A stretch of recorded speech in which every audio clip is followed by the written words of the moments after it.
I happened to be on set in New Zealand on the day that you were shooting pickups for the barrel scene.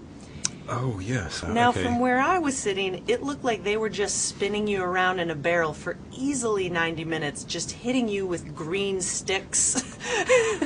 That was a fraction of that of the abuse that they poured upon us. We were in a giant washing machine powered by V8 engines, and they were dumping tons of water on us and submerging us under the water. Martin was in the water with an underwater camera. We were out on the Pelorus River, which was so much fun because the river has a real current. So we were able to find that current and race each other to the end of the river. And so no two takes were ever the same.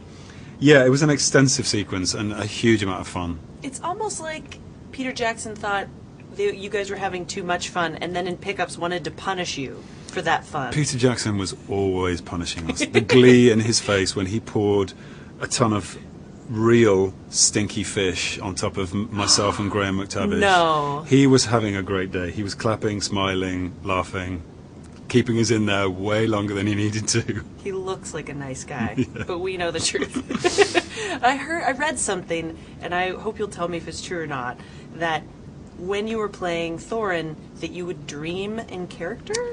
Yeah, it's. I think sometimes because we were working in such isolation, and I was, every waking hour we were in the studio. There was a period when I was having some crazy dreams, and I remember having a dream with which Graham McTavish was in, and we were entering what looked like a concrete nuclear bunker into an underground passage, and I think it was a sort of a premonition of the when they opened the door to Erebor, because we hadn't actually shot that yet. But it was in a sort of futuristic, post-dystopian kind of future. So yeah, he gets inside your head. I was secretly hoping that Thorin Oakenshield was being really ornery in your dreams. Ornery? Like going surfing or. I did have a plan when we shot at Mount Ruapehu. It was just at the end of the ski season, and I really wanted to ski down the mountain just as Thorin. I think that would have been a cool shot. That's how he passes the time on the lonely mountain, is he gets his dwarf skis out and comes hurtling down. And they'd have to be really short skis. Well, I don't know. I think he's an adventurous. He's probably a bit of an off-pister, and he could have grabbed a hold of that dragon and done some heli skiing, draggy skiing.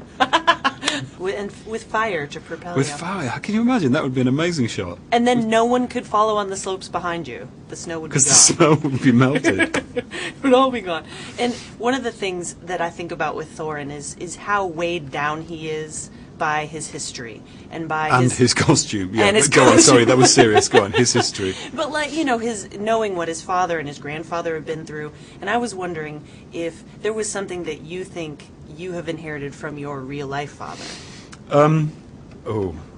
That's dangerous territory. Of course, I think, we carry some of the burdens of our parents, and maybe they are unfulfilled dreams or, wishes that they haven't achieved. And certainly with Thorin, that's what he carries with him. When he walks into a room, he carries all of the failings of his father and his grandfather.